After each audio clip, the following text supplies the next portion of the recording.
श्री स्वामी समर्थ. स्वागत आहे तुम्हा सर्वांचं आपल्या कथा आनंदमध्ये. आणि आज आपण हिरण्यगर्भ या ग्रंथातील 18वी कथा ऐकणार आहोत. कथेचं नाव आहे शंकर बाबांचं अवतरण. इसवी सन 1785 उजाडलं होतं. नाशिक जिल्ह्यातील सटाणा तालुक्यातील अंतापूर गावात राहणारा चिमणाजी मनात ओम नमः शिवाय असा जप करत शंकराच्या मंदिरात दर्शनाला चालला होता. चिमणाजीचा हा नित्यक्रमच होता. चिमणाजी रोज सकाळी पूजा अर्चा आटपून महादेवाच्या पिंडीवर दुधाचा अभिषेक केल्यावरच पाण्याचा थेंब तोंडी घेत असे. त्याची पत्नीही अतिशय भाविक आणि शिवभक्त होती. दोघांचा संसार शिवभक्तीत छान चालला होता.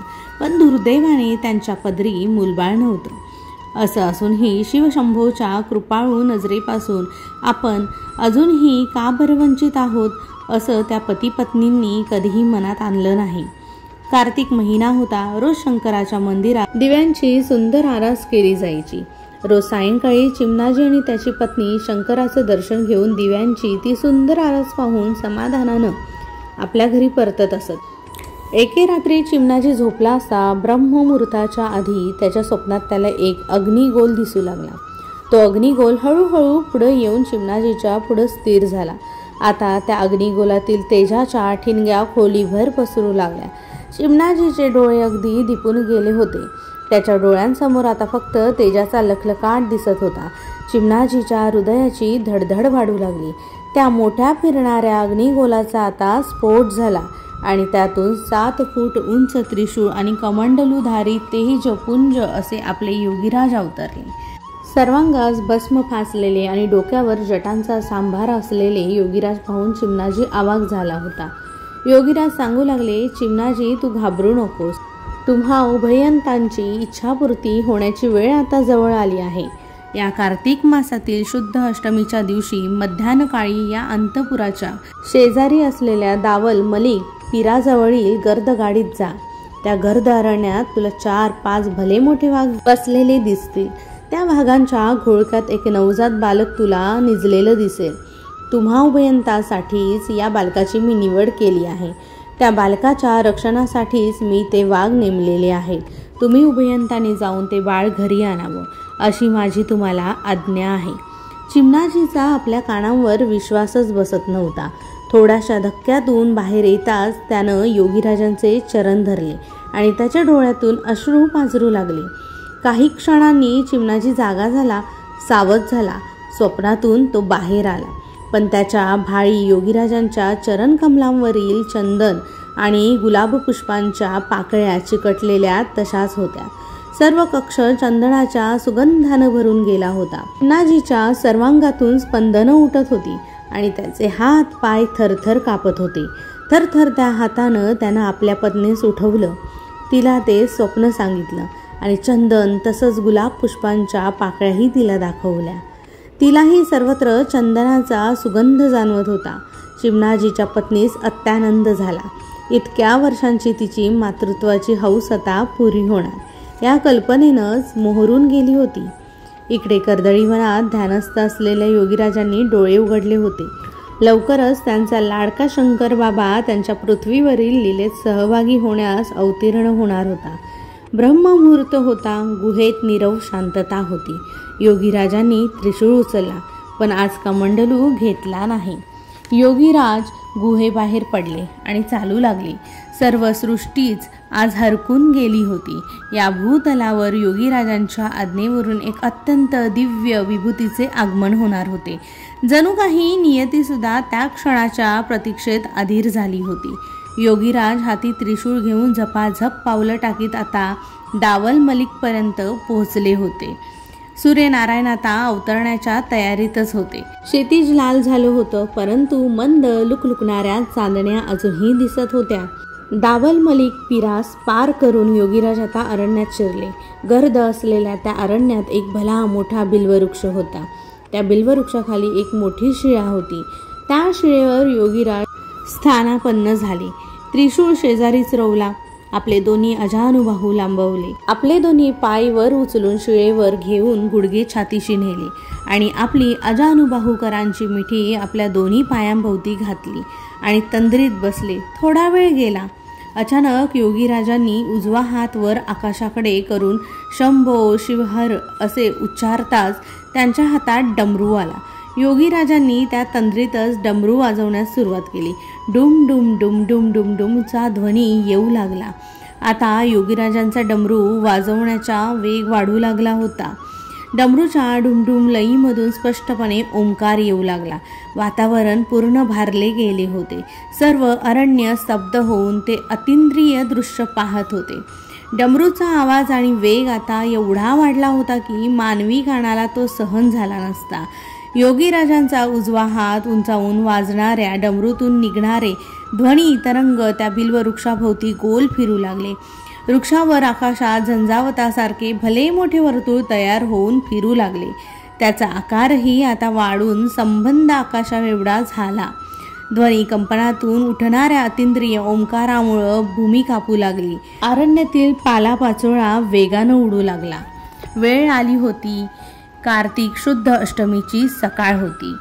अचानक आता विजा चमकू लागल्या. ढगांच्या गडगडाटाच्या आवाजाबरोबर योगीराजांच्या सानिध्यात श्री दत्त महाराज योगी वेशात त्या बिल्ववृक्षाखाली प्रकट झाले.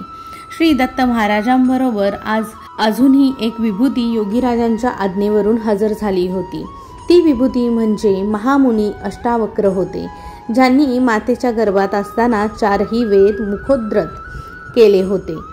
याच महामुनी शास्त्र वेदांची चर्चा करून जनकराजाच्या बंदिवासात असलेल्या समस्त ऋषीजनांना सोडवलं होतं. श्री दत्त महाराज आणि अष्टावक्र मुनी दोघंही श्री योगीराज तंद्रीतून बाहेर येण्याची वाट पाहत होते. डमरूचा ध्वनी आता सर्व ब्रह्मांडाला कंपायमान करत होता. त्या कंपनांची परिसीमा झाली होती. तत्क्षणी व्याघ्रावर आरूढ झालेली देवी दुर्गा ही योगीराजांसमोर प्रगट झाली. शक्तीचे प्रतीक असलेला तो देवी दुर्गा भवानीचा वाघ योगीराजांच्या हातातील डमरूकडे आणि त्यातून निघणाऱ्या ओंकार स्पंदनाकडे रोखून पाहत होता. उगवत्या सूर्यबिंबाकडून एक अग्निशलाका निघाली. तिनं थेट योगीराजांचे चरण स्पर्श केले आणि अग्निनारायण प्रकट होऊन हात जोडून उभे राहिले. योगीराजही आता तंद्रीतून बाहेर आले होते. डमरूचा तो आघात आता थांबला होता. सर्व देवतांनी आणि मुनिवरांनी आता योगीराजांना प्रणिपात केला. योगीराजांनीही त्यांना प्रणिपात केला. योगीराजांनी सांगितलं, आज कार्तिक शुद्ध अष्टमीस एक विशेष महायोगी माझ्या आज्ञेवरून या भूतलावर अवतरित होणार आहे. श्री दत्त महाराजांनी प्रसन्नतेनं स्मित केलं. त्यांनी महामुनी अष्टावक्रास विनंती केली की मुनिवर, या कलियुगातील आपल्या अवताराची आता वेळ आली आहे, तेव्हा आता विलंब करू नये. अष्टावक्र महामुनींनी परमात्मा योगीराजांचे पादाभिवंदन केलं आणि तत्क्षणी ते एक नवजात बालक बनून योगीराजांच्या मांडीवर प्रकट झाले. तो प्रचंड बिल्ववृक्ष सळसळू लागला. हजारो बिल्वदले वाऱ्यावरती गिरक्या घेत घेत योगीराजांवर आणि त्यांच्या मांडीवरील त्या अर्भकावर पावसांच्या सरीसारखी झेपावू लागली, बरसू लागली. श्री दत्त महाराज आणि देवी दुर्गा भवानीने आपले अभयकर आशीर्वादासाठी उंचावले होते. देवी दुर्गा भवानीचे वाहन असलेला वाघही आता डोळे गरगर फिरवून ते अनोखे दृश्य पाहत होता. योगीराज त्या बाळास गोंजारू लागले, जोजवू लागले आणि म्हणू लागले, माझा शंकर बाबा आला, माझा शंकर बाबा आला. योगीराज सांगू लागले, शंकर, तुला बरंच मोठं कार्य करायचं आहे. कलियुगात वेळ कमी आणि गरज अधिक असल्यामुळं तुला एकाच वेळी सुपड्या बाबा, गौरी शंकर, देवीय बाबा, जॉन साहेब, रहीम बाबा, कुवर स्वामी, सेंट जॉन्सन, पंढरीनाथ, टेम्बो, नूरमहंदन खान, लहरी बाबा आणि पुण्यनगरीत शंकर बाबा म्हणून कार्य करायचं आहे. तुझा जन्म जसा विचित्र आहे तशा तुझ्या सर्व देवी लीलाही विचित्रच असतील. आज श्री दत्त महाराज स्वतः आणि श्री दुर्गा भवानी तुझे हे अवतरण पाहून तुला आशीर्वाद देण्यास उपस्थित आहेत. 150 वर्षांपेक्षाही जास्त काळ सगुणात राहून तुला नंतरही माझी धुरा पुढे चालवायची आहे. छोटा शंकर आनंदानं किलकाऱ्या मारत योगीराजांच्या मांडीवर हातपाय झाडत होता. अग्निनारायणानं वंदन केलं आणि योगीराजांना विनवणी केली, प्रभो, मलाही या अद्भुत आणि विचित्र शंकरबाबांच्या लीला प्रवासात काही सेवा द्यावी. योगीराज हसू लागले आणि म्हणाले, ठीक आहे, तूही माझ्या शंकरबाबाच्या मुखात कायम वास कर, तथास्तु. योगीराजांचं काम झालं होतं. बाळ शंकरास खाली पडलेल्या असंख्य बिल्वदलांच्या राशीवर ठेवून योगीराज उठले आणि दुर्गा भवानीस म्हणाले, मी नेमलेल्या चिमणाजीनं मध्यान्हीच येऊन माझ्या शंकर बाबास घेऊन जाईपर्यंत तू त्याचे सांगती राहावे. योगीराजांनीही त्रिशूळ आणि डमरू उचलला. त्यांना परत कर्दळीवनाची ओढ लागली होती. ते झपाझप कर्दळीवनाकडे चालू लागले. योगीराजानंतर श्री दत्त महाराजही गुप्त झाली. मा दुर्गा भवानी ही बाळाचे अभिष्ट चिंतन गुप्त रूपात राहून चिमणाजीची वाट पाहू लागली. अरण्यातील 5-6 वाघ आता बिल्ववृक्षाखाली जमून बाळाभोवती बसले होते. बाळ मजेत हातपाय झाडत आनंदानं किलकाऱ्या मारत होते. कार्तिक शुद्ध अष्टमीची सकाळ झाली होती. चिमणाजी आपल्या पत्नीस रात्रभर आनंदानं झोपी लागली नव्हती. पहाट होताच दोघांनी ऐहिक उरकून अत्यंत आनंदात आणि उत्साहानं ते शंकरांच्या दर्शनास निघाले. चिमणाजी आणि त्याची पत्नी दोघांच्याही मनात कधी एकदा आता अष्टमीची मध्यान्ह उजाडते आहे असं वाटू लागलं. नित्यनेमानुसार शंकरावर दुधाचा अभिषेक करून पती पत्नी दोघं दावल मलिकच्या अरण्याकडे चालू लागले. सूर्य डोक्यावर आला होता. मध्यान्ह झाली होती. चिमणाजी आणि त्याची पत्नी अरण्यात पोहोचले. त्यांच्या कानावर बालकाच्या किलकाऱ्या ऐकू येऊ लागल्या. आवाजाच्या रोखानं ते पुढं जाऊ लागले. त्या बिल्ववृक्षाखाली 4-5 वाघांच्या घोळक्यामध्ये बिल्वदलांच्या गादीवर पहुडलेले हातपाय मारत असलेले दैवी बालक त्यांना दिसले. त्यांचा आनंद गगनात मावेनासा झाला. स्वप्नात पाहिलेले सर्व काही तसंच दिसत होतं आणि घडतही होते. परंतु बाळाच्या भोवताली वाघ असल्यामुळं पुढं जाण्यात चिमणाजी धजावत नव्हता. चिमणाजीस योगीराजांचे शब्द आठवले आणि तो धैर्यानं पुढं झाला. पत्नी तिथंच उभी राहून अनिमिष नेत्रांनी ते बाळ पाहत होती. चिमणाजीनं बाळास हळूवार उचलून घेतलं आणि हृदयाशी धरलं. सर्व वाघही हे पाहत होते, पण ते जागचे हल्ले नाहीत. चिमणाजीनं त्या बाळास पत्नीच्या हाती सुपूर्द केलं. त्या मातेनं त्या बाळास घट्ट हृदयाशी कवटाळून धरलं आणि काय आश्चर्य, तिला पान्हा फुटला. सर्वच अतर्क्य, अघटित, अद्भुत, विस्मयकारी, कल्पनेच्या पलीकडचे. योगीराजांची योजना केवळ अपूर्व. चिमणाजी आणि पत्नी योगीराजांच्या शंकर बाबास घेऊन अंतपुराकडे चालू लागले. तोंडानं शिवजप आणि मनात योगीराजांचं ध्यान सुरू होतेच. तळपता सूर्यही आता शंकर बाबांसाठी सौम्य झाला होता. चिमणाजी आणि पत्नी बाळास घेऊन घरी आले. आता आपले योगीराज कर्दळीवनात पोहोचले होते. सूर्य डोक्यावर आला होता आणि योगीराज अत्यानंदात गुणगुणत होते.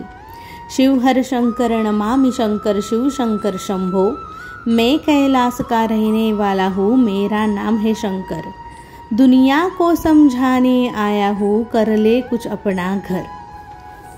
योगीराज इच्छेने बालक बिल्ववृक्षातळी प्रगटले.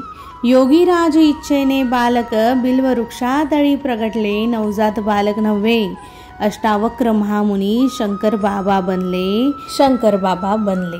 तर अशा प्रकारे आपली ही कथा इथेच समाप्त झाली आहे. आणि तुम्हाला आपल्या कथा आनंदमधील सर्व कथा आवडत असेल तर नक्कीच आपल्या चॅनलला लाईक करा, शेअर करा आणि सबस्क्राईब करा. आणि हो, कथेच्या खाली श्री स्वामी समर्थ अशी कमेंट करायला विसरू नका. श्री स्वामी समर्थ.